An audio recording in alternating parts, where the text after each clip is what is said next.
Olá, meu nome é Lucas, junto com Beatriz Cerqueira, vamos apresentar agora uma aula invertida sobre História de Procedures da disciplina de Banco de Dados.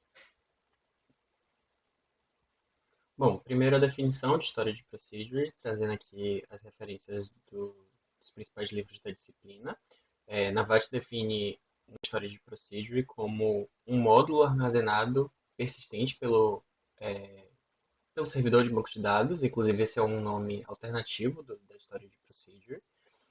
E Silberchat define a Procedure como uma ferramenta, né, que permite que a lógica de negócios seja armazenada e executada no banco de dados a partir de instruções SQL.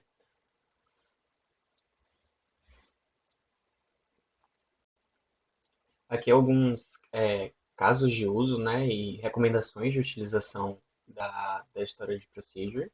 É indicado que utilize ela quando o programa de banco de dados é necessário por várias aplicações.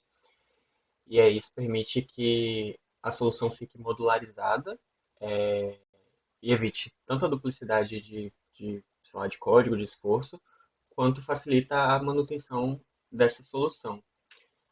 Além disso, também é recomendada para o processamento de dados que possa ser mais eficiente no servidor do que na aplicação, por exemplo, com grandes volumes de dados, e para executar validações complexas que não sejam possíveis por triggers.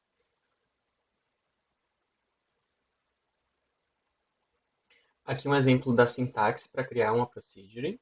É bem simples, né? Primeiro o create procedure, depois o nome da procedure que você está criando.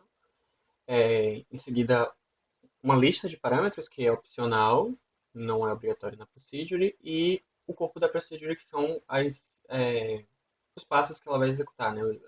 A execução dela. Uma particularidade aqui interessante que o Silverchat traz é que uma procedure, você pode criar duas procedures com o mesmo nome, desde que a quantidade de parâmetros dela seja diferente. E aí o código consegue diferenciar elas.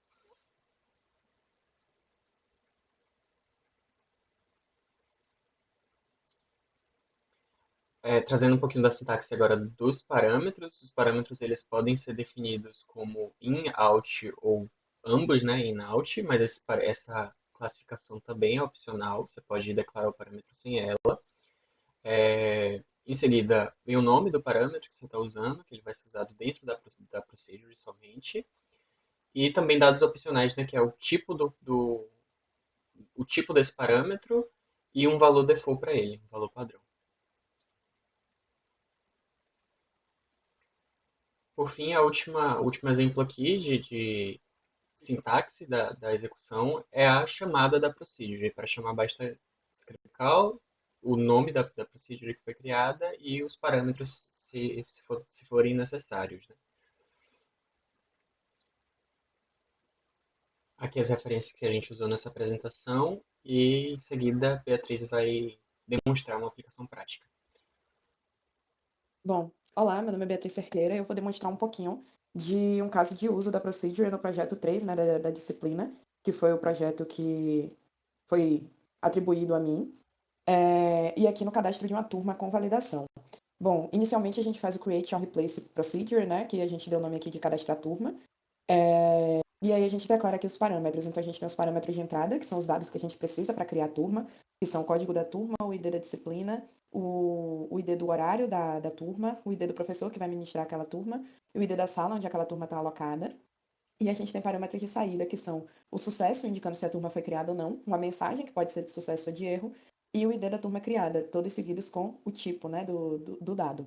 Aqui a gente declara algumas variáveis que a gente vai utilizar ao longo da procedure, né? Então, se uma disciplina existe, se um horário existe, professor e sala, né? É o ID da turma, se a sala é acessível, se tem conflito de horário do professor, conflito de horário da sala, e os equipamentos necessários e disponíveis para aquela disciplina naquela sala, né? E aí aqui começa o corpo da procedure de fato. Então, primeiro, a gente faz um select aqui, pegando alguns dados que são de nosso interesse, então dados sobre acessibilidade, né? Conflito de horário do professor, conflito da sala, e a gente usa aqui nas variáveis que a gente declarou em cima. E aí a gente verifica, né? Se uma disciplina existe, por exemplo, então o valor da disciplina existir vai para 1, caso contrário, vai para 0. A mesma coisa sobre o horário, existir ou não, o professor existir ou não, e se a sala existe ou não. E aí a gente faz as validações aqui retornando os valores que a gente declarou lá como saída. Então, o sucesso, caso a disciplina não exista, né, caso seja zero, é falso. A mensagem de erro aqui, de disciplina não encontrada, e o ID da turma criada, nulo, porque a turma não foi criada, né? A mesma coisa para horário, professor e sala não encontrados. E aí aqui a gente verifica conflito de horário do professor, se o professor já possui aula naquele horário, e da sala. Aí uma outra validação que a gente faz é de equipamentos necessários e equipamentos disponíveis. Tem uma queryzinha aqui para selecionar os dados que a gente precisa. E, da mesma maneira, né, caso a gente precise de mais equipamento do que os disponíveis, a gente retorna sucesso false e o erro que a sala não possui todos os equipamentos, né? E em todas essas condições de erro, a gente dá um return para encerrar. Então, caso não caia em nenhuma dessas condições de erro, a gente vai, de fato, criar a turma, né? Então, a gente insere na tabela da turma o código, o ID, o horário, o professor e a sala, com os valores, né, que a gente declarou de entrada, né, da história de procedure. A gente registra também um log de criação da turma, né, com os dados que a gente precisa, tanto do log quanto da turma em si. E aí a gente retorna sucesso com a mensagem de que a turma foi cadastrada com sucesso e o ID da turma que foi criada. A gente tem uma exceção aqui, um tratamento de exceção para erros internos também, e tem o end marcando o fim da história de procedure, do corpo da história de procedure, e aqui a gente declara a linguagem que é o PostgreSQL. Bom, eu vou carregar, né, essas queries aqui no nosso banco de dados, o banco já está rodando. Ah, perdão, eu esqueci de finalizar para rodar de novo, só um segundo. Pronto. Aí eu vou rodar novamente o banco. Ele startou. E agora sim eu vou executar. E aí ele rodou, né? A gente não vai ter nenhum retorno de dados por enquanto, porque a gente está só criando a procedure, a gente não está executando.